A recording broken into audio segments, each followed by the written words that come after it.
사람은 무엇으로 사는가? 레프 니콜라예비치 톨스토이.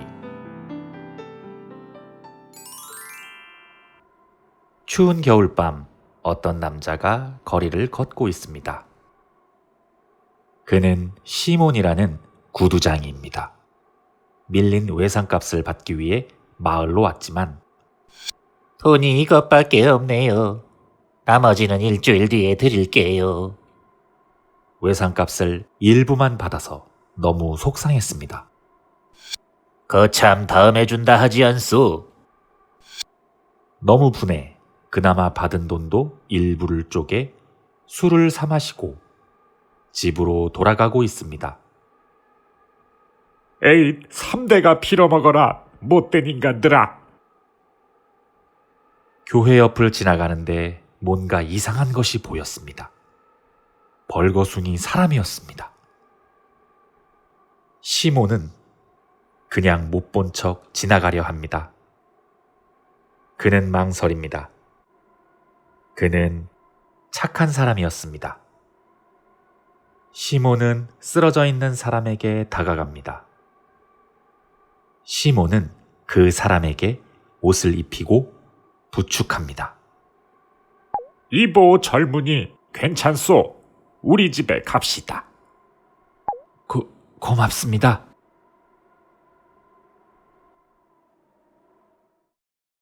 시몬의 아내 마트료나는 남편을 기다리고 있습니다. 이가 외상값 받아오면 옷감 사고 빵 사고 해야지. 여보, 나왔소. 마트료나는 너무 놀랐습니다.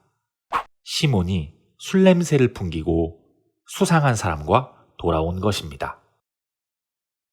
야, 이 화상아, 외상값 받아오랬더니 술 퍼마시고 웬 불안당을 데리고 집에 오냐? 화난 마트료나는 마구마구 욕을 퍼부었습니다. 내 말 좀 들어봐요.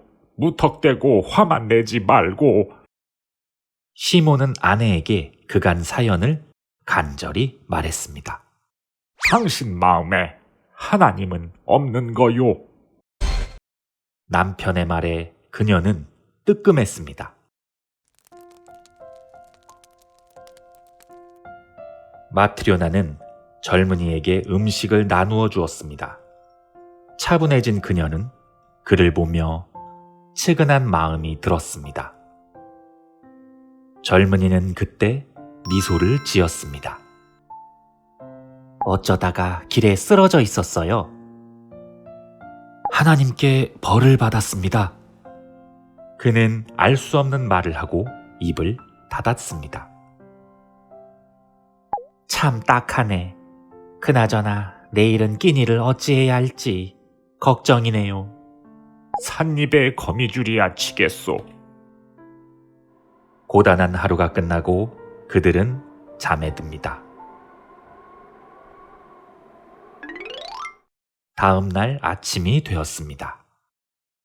멍하니 앉아있는 젊은이를 시몬은 가만히 바라봅니다. 어제는 정신이 없어서 묻지도 않았구만. 자네 이름이 뭔가? 미하엘입니다. 그래, 앞으로 어떻게 하려는가? 갈 곳은 있나? 솔직히 잘 모르겠습니다. 갈 곳도 없습니다.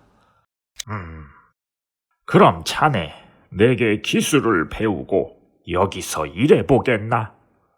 그렇게 해주신다면 열심히 하겠습니다. 감사합니다. 그때부터 미하엘은 시몬에게 구두 만드는 일을 배웠습니다. 미하엘은 손재주가 뛰어나 구두 만드는 솜씨가 점점 좋아졌습니다. 1년이 지나고 미하엘 덕분에 시몬의 벌이는 좋아졌습니다. 어느 날 시몬 집에 큰 마차가 왔습니다. 마차에서 내린 덩치 큰 부자가 문을 열고 들어왔습니다. 주인이 누구인가? 예, 제가 주인입니다.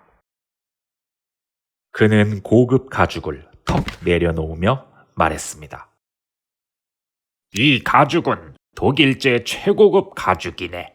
이 가죽으로 구두를 만들되 1년이 지나도 튼튼한 구두를 만들게. 가격은 최고로 책정하지. 1년 뒤에도 튼튼하면 2배 더 주겠네. 그러나 1년 안에 낡으면 내가 준 돈에서 10배를 물어야 하네. 어떤가? 계약하겠는가?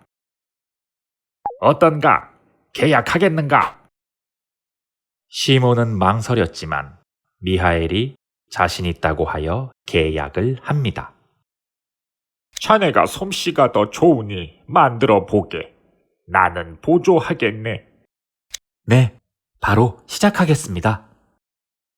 미하엘은 자신 있게 재단을 시작했습니다. 아니, 이게 뭔가? 그는 구두가 아닌 슬리퍼를 만들었습니다. 난 망했다. 미하엘이 이런 실수를 하다니. 진정하시고 제 말을 들어보세요. 그때 부자의 하인이 문을 두드렸습니다. 여보시오, 문 좀 열어주시오. 구두 말고 주근이에게 신길 슬리퍼를 만들어 주시오. 아니 세상에 집에 도착하니 주인님이 돌아가셨지 뭡니까? 주인님 부인께서 빨리 만들어 주시면 값을 더 셈해 주신다고 하네요. 그는 슬리퍼를 받고 돌아갔습니다.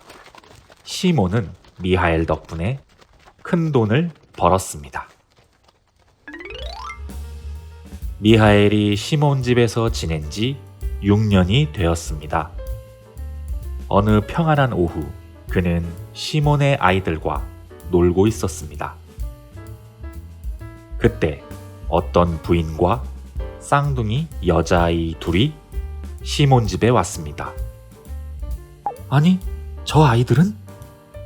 미하엘은 그들을 보고 깜짝 놀랐습니다. 여인은 두 소녀들에게 신발을 사주기 위해 온 것이었습니다.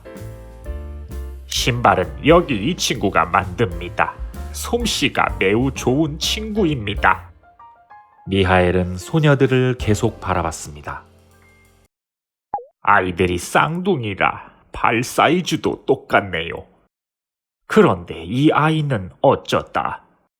아기였을 때 자기 엄마에게 다리를 깔렸어요. 부인께서 이 아이들의 엄마가 아닌가요? 아이들 진짜 엄마가 출산을 앞두었을 때 그 남편이 사고로 죽고 그 여인은 혼자 아이 둘을 낳고 몸이 약해져 얼마 후 죽었어요. 죽을 때 한 아이의 다리로 쓰러져 아이가 다리를 못 쓰게 되었어요. 다음 날 아이들을 발견하고 제가 키우기 시작했죠. 지금은 소중한 나의 딸들이지요. 미하엘은 또 알 수 없는 미소를 짓습니다. 신발을 주문하고 소녀들과 여인은 돌아갔습니다. 부모 없이는 살아도 하나님 없이는 못 산다는 말이 사실이네요. 이보게 미하엘, 일을 시작하세나. 아저씨, 저는 이제 원래 있던 곳으로 돌아갈 때가 되었어요. 미하엘은 알 수 없는 말을 하였습니다. 미하엘에게서 강한 빛이 빛났습니다. 놀라지 마세요. 이 무슨 일인가? 미하엘, 자네 정체가 뭔가? 저는 사실 하늘의 천사입니다. 하나님께 거역하고 벌로 이곳에 떨어졌죠. 6년 전 저는 막 두 아이를 낳은 여인의 영혼을 거두러 왔었습니다.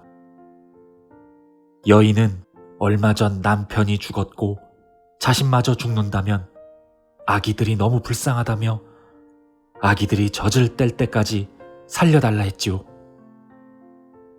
전 그 여인이 불쌍해 하나님께 사정을 이야기했습니다.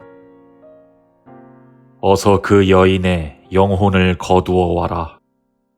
그러나 하나님께서는 나를 다시 내려보냈지요. 결국 그녀의 영혼을 거두었고 그때 한 아이 다리로 쓰러졌습니다. 저는 다시 하늘로 갔지만 하늘문이 닫히고 날개가 부러져 땅에 떨어졌습니다. 세 가지 진리를 깨닫기 전엔 하늘로 못 올 것이다. 사람의 마음에는 무엇이 있는가? 사람에게 허락되지 않은 것은 무엇인가? 사람은 무엇으로 사는가? 이 세 가지 진리를 깨닫기 전까지 하늘로 못 올 것이다. 그렇게 인간이 돼서 아저씨를 만난 것이죠. 그래서 교회 앞에 쓰러져 있었던 거군. 아저씨는 저를 불쌍히 여겨 기꺼이 겉옷을 입혀주셨지요. 아주머니께서도 저를 불쌍히 여겨 음식을 나누어 주셨습니다. 그때 저는 첫 번째 진리를 깨달았습니다. 사람의 마음에는 사랑이 있다는 것을 알았습니다. 그리고 1년 뒤 어떤 부자가 와서 1년이 지나도 낡지 않는 튼튼한 구두를 주문했습니다. 그의 뒤엔 죽음의 천사가 있었지요. 그는 그날 죽을 운명인데 1년을 준비했습니다. 그때 두 번째 진리를 깨달았습니다. 그건 자신에게 필요한 게 무엇인지 모른다는 것을 깨달았습니다. 그리고 오늘 쌍둥이 소녀들과 그 여인이 왔죠. 저는 그 아이들을 바로 알아보았습니다. 어린 아기들이 엄마 없이 살 수 없다고 생각했지만 이웃의 그 여인이 아기들을 가엾게 여겨 키워온 것이었습니다. 그때 세 번째 진리를 깨달았습니다. 그렇게 하나님께서 용서해 주셨습니다. 저는 이제 다시 하늘로 돌아가겠습니다. 그동안 정말 고마웠습니다.